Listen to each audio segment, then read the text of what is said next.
आता सर्वात सोपी आणि सहजतेने बनणारी अशी छोले भटुऱ्यांची रेसिपी मी आज घेऊन आलेली आहे। भटुरे तुम्ही एकदा इथं बघू शकता, काय मस्त टम्म फुगलेले आहेत आणि हे भटुरे 1-2 तास सुद्धा असेच फुगलेले राहतील, अजिबातही पिचकणार नाहीये। नाहीतर काय होते, बरेचदा भटुरा फुलतो तो छान मस्त फुगतो, पण कढाईतून काढल्यानंतर अगदी 2 मिनिटात तो मध्येच पिचकतो। तसं का होतं आणि ते होऊ नये यासाठी कोणतं इन्ग्रेडियंट वापरलं पाहिजे हे मी आज या व्हिडिओमध्ये अगदी सविस्तर सांगितलेलं आहे। भटुरा असाच तुमचा 4-5 तास सुद्धा फुगलेला राहील, पण एवढा गुबगुबीत फुगलेला भटुरा पाहून मुलं तर अजिबात ठेवणार नाहीत, कारण जेवढा टम्म फुगलेला आहे तसाच आतमध्ये खुसखुशीत सॉफ्ट असा आपला भटुरा बनलेला आहे। सोबतच आपण परफेक्ट छोल्याची रेसिपी दिलेली आहे। कमी मसाल्यांमध्ये अगदी परफेक्ट हॉटेल स्टाईल छोले कसे बनवायचे हे सुद्धा आज आपण या व्हिडिओमध्ये पाहणार आहे, तर व्हिडिओ शेवटपर्यंत नक्की पहा। तर चला रेसिपीला सुरुवात करूयात। नमस्कार मंडळी, कसे आहात तुम्ही? मजेत ना? मजेतच असायला हवं। मी स्वातीज रेसिपीजमध्ये आज तुम्हा सर्वांचं खूप मनापासून स्वागत। तर रेसिपी सुरू करण्याआधी छोटंसं निवेदन, रेसिपी जर आवडली तर प्लीज नेहमीप्रमाणे लाईक करा आणि भरपूर अशी शेअर करा आणि हो, चॅनलला सुद्धा सबस्क्राईब करा बरं का।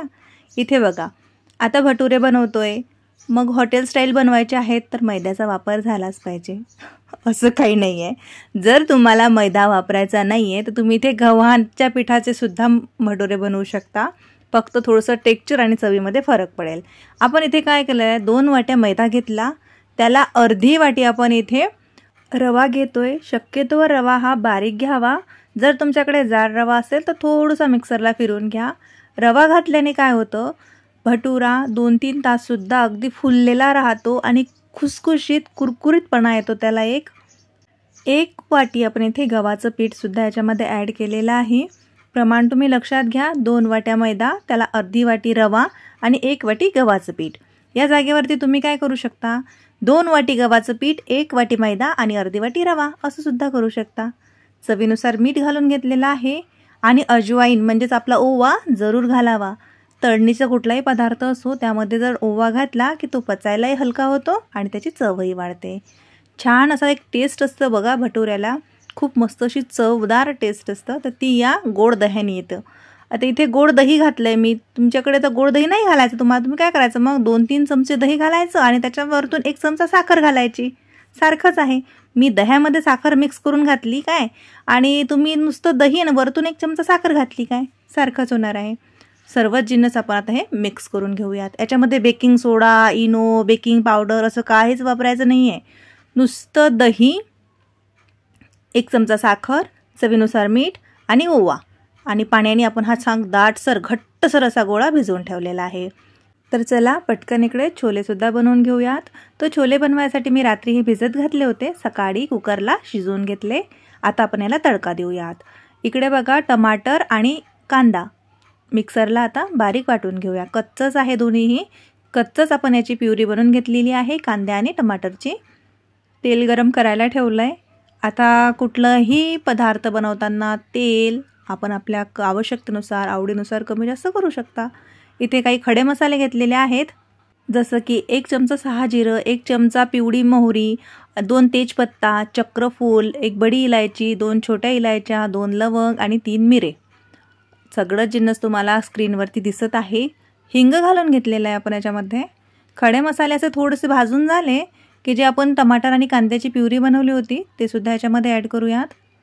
आता हे जास्त उडतं बघा, खूप जास्त चटकतं, कारण कांद्यामध्ये थोडंसं पाणी असतं, टमाटरमध्ये पाण्याचा अंश असतो, त्यामुळे हे जास्त चटकतं। तर आपण काय करूया, त्याच्यावरती एक झाकण ठेवूयात, म्हणजे काय होतं, गॅस वगैरे खराब होणार नाही आणि ते जे चिटे आहेत ते आपल्या अंगावर येणार नाहीत। 1 ते 2 मिनिटासाठी झाकण ठेवलं होतं, मधामधात चालवायचं, जर खाली लागायला असलं तर चमचा फिरवायचा। बघू शकता आता छान तेल सुटायला लागलेलं आहे आणि याच्यातलं मॉइश्चरसुद्धा संपून गेलं। आता आपण याच्यावरती काही कोरडे मसाले घालूयात। मसाल्यांमध्ये जास्त काहीच नाही, नुसतं बेसिकचे मसाले, जसे की हळद पावडर, लाल मिरचीची पावडर। आता इथे मीठ आणि लाल तिखट तुम्ही तुमच्या चवीनुसार कमी जास्त करावं। मी इथे छान 2 ते 2.5 चमचे लाल मिरचीची पावडर घातलेली आहे, आमच्याकडे छोले थोडेसे तिखट आवडतात म्हणून। आणि घालूयात 1 चमचा धन्याची पूड, सोबतच अर्धा चमचा भाजलेल्या जिऱ्याची पूड घालायची आहे आणि याच्यामध्ये अर्धा चमचा मी सोप पावडर घातली. हो, जे जेवणानंतर आपण सूप खातो ना त्याचीच पावडर. सूप पावडर छोल्यामध्ये जरूर घाला, खूप छान चव येते. अगदी अर्धा चमचापेक्षाही कमी दालचिनीची पावडर म्हणजेच आपल्या कलमीची पावडर मी घातलेली आहे. खडे मसाले घातले होते तेव्हा कलमी आपण याच्यामध्ये घातली नाही. अशी कलमीची पावडर जर घातली ना तर छोल्यांना चव छान येते. मिक्स करून घेऊयात छान. आता हे तेलावरती आपण परतून घेऊयात. इथे बघा थोडंसं गरम पाणी मी घातलेलं आहे, अगदी अर्ध्या वाटी, कारण हे खाली जळायला नको म्हणून, आणि कारण आपल्याला आणखी याला भाजून घ्यायचं आहे छान. आता हे सर्व जिन्नस संपूर्ण तेल सुटेपर्यंत आपल्याला हे भाजायचं आहे. तर इथे तुम्ही झाकण ठेवून भाजू शकता किंवा मग तसंच सतत चालवतसुद्धा भाजू शकता. झाकण ठेवून भाजलं की काय होते, आपण तोपर्यंत दुसरं काम करू शकतो. आणि छान मस्त तेल सुटलं आहे. तर आता उकडलेले छोले घालून घेऊयात. हीच रेसिपी तुम्ही काळ्या हरभऱ्यांसोबत म्हणजे आपले जे हरभरे असतात त्याच्यासोबत सुद्धा करू शकता, मस्त लागते खायला. पण छोले भटुरे म्हटलं की मग छोलेच आले, तर त्यासाठी आपण छोल्यांचाच वापर केलेला आहे. मिक्स करून घेतलेला आहे. परफेक्ट. तर चला आता याच्यावरती मसाला घालूया. तर इथे मी गरम मसाला घातलेला आहे आणि सोबतच आमचूर पावडर घातलेली आहे. आता तुमच्याकडे जर छोले मसाला असेल ना तर छोले मसाला घालावा, त्या स्टेजला मग गरम मसाला घालायचा नाही. आमचूर पावडर मात्र जरूर घालावी.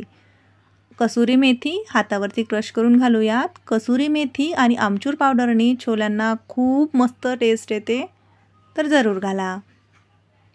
गरम पाणी घालतोय, आवश्यकतेनुसार गरम पाणी घालायचं.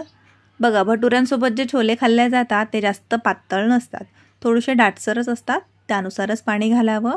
पण पाणी फक्त गरम घालावं. झाकण ठेवून छोले शिजत आहेत तोवर इकडे बघूयात भटुऱ्यांचा जो आपण गोळा लावला होता तो छान मस्त सॉफ्ट झालेला आहे. हा गोळा भिजवताना जसं आपण पराठ्यांसाठी कणिक मळतो ना त्यापेक्षा थोडीशी घट्ट कणिक मळायची. जेवढी छान तुम्ही घट्ट कणिक मळाल तेवढा भटुरा टुम्म फुगतो आणि तो फुगलेलाच राहतो.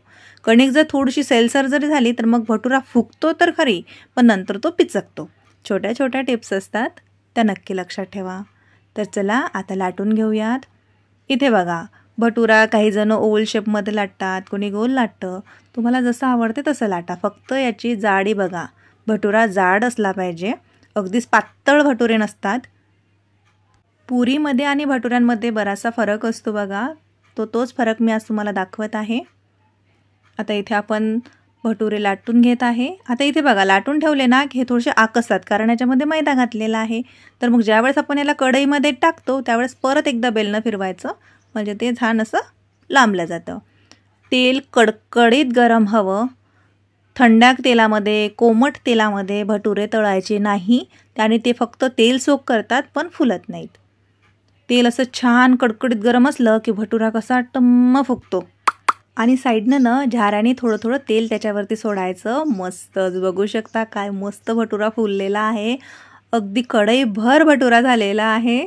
वरून आपण थोडं थोडं तेल सोडण्याचा प्रयत्न करत आहे, पण भटुराच एवढा मोठा झाला आहे की तेल घेणं शक्य नाही आहे, तुम्ही बघू शकता.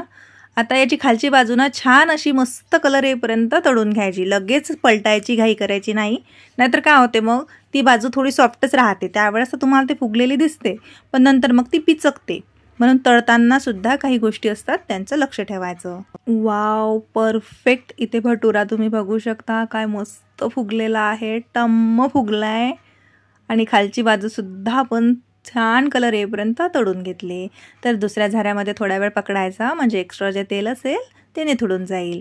तर या पद्धतीने आपण इथे बाकी सर्व भटुरे छान असे तळून घेऊयात. भटुरा बघा टाकल्याच काय मस्त टम्म फुगलेला आहे.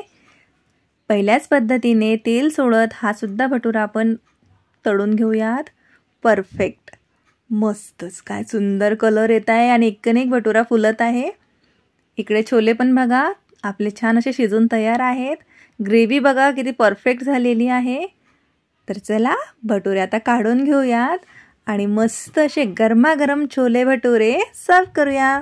पहिल्यापासनं शेवटच्या भटुऱ्यापर्यंत सुद्धा एक भटुरा याच पद्धतीने फुललेला आहे. तुम्ही सुद्धा ह्या सांगितलेल्या टिप्स आणि ट्रिक्स वापरा, तुमचे सुद्धा भटुरे असेच फुलतील. इकडे बघा एक भटुरा आपला फुगलेला आहे. तर चला मस्त सर्व करूयात. काय दिसतोय, पाहता क्षणी खावासा वाटेल. मस्तच. आणि ह्याचा कुरकुरीत आणि क्रिस्पीपणा जो आहे ना तो रव्यामुळे आलेला आहे. आणि हे जे असे फुगलेले राहत आहेत ते मी तळताना ज्या टिप्स सांगितल्या त्यामुळे. मस्तच.